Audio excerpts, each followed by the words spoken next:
नमस्कार प्यारे विद्यार्थियों। इतिहास में आज हमारी चर्चा का विषय रहेगा समुद्रगुप्त। समुद्रगुप्त का शासनकाल 303 से 375, कुछ इतिहासकारों के अनुसार 335 से 380।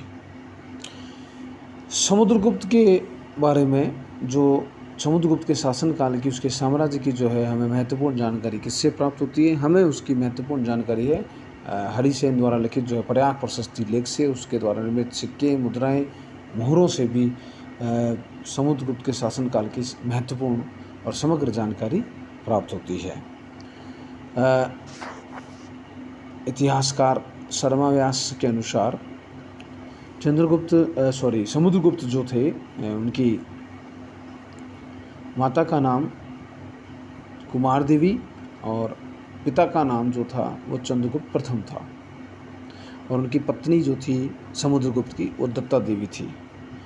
समुद्रगुप्त के जो संतान थे वो चंद्रगुप्त सेकंड और रामगुप्त थे। समुद्रगुप्त ने अपनी सैनिक शक्ति के बल पर संपूर्ण आर्यावर्त पर जो है विजय अभियान किया, संघर्ष किया। आर्यावर्त पर उन्होंने प्रथम बार आक्रमण किया, उसके पश्चात पुनः दोबारा आक्रमण किया। इस दूसरे अभियान में समुद्रगुप्त ने अपनी सैनिक शक्ति के बल पर 9 राजा को जो है मगध के अधीन कर लिया। इनमें रुद्रदेव कौशाम्बी के, बुलंदशहर के मतिल, मथुरा के नागदत्त, दक्षिण राजपुताना के चंद्रवर्मन, दूर मथुरा के गणपति नाग, पद्मावती के नागसेन, बरेली के अयूत, मध्य भारत के नंदिन, असम के बल शर्मा। इन 9 राजाओं को जो है समुद्रगुप्त ने अपनी शक्ति के बल पर अधीन कर लिया। इसके अलावा उसके विजय अभियान में आट्विक राज्य भी थे, जंगल वन प्रदेश भी थे।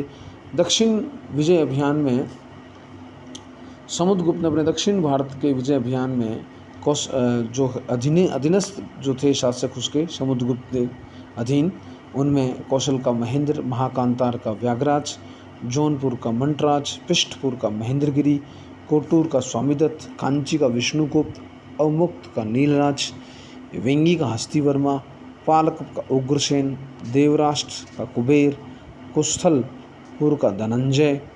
इसके अलावा इसके जो पड़ोसी राज्य जीते उसके भी सीमांत प्रदेशों पर जो है समुद्रगुप्त का ही आधिपत्य था।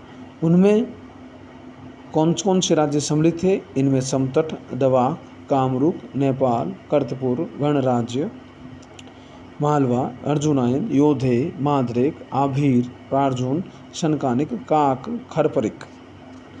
इसके अलावा देवपुत्र शाही, सहानुशाही, शक, मुरुंड, सिंघल आदि भूभाग जो थे, एक विस्तृत और बड़ा साम्राज्य जो था, सो समुद्रगुप्त ने अपनी सूझबूझ, अपने साहस, राजनीतिक कूटनीतिज्ञ नीतियों के बल पर समग्र भारत पर और उसके एक बहुत बड़े विशाल साम्राज्य का स्थापना की और संचालन भी किया।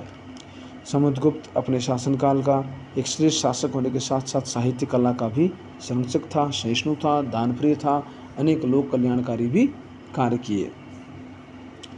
एक इतिहासकारों के अनुसार समुद्रगुप्त को संगीत का भी शौक था।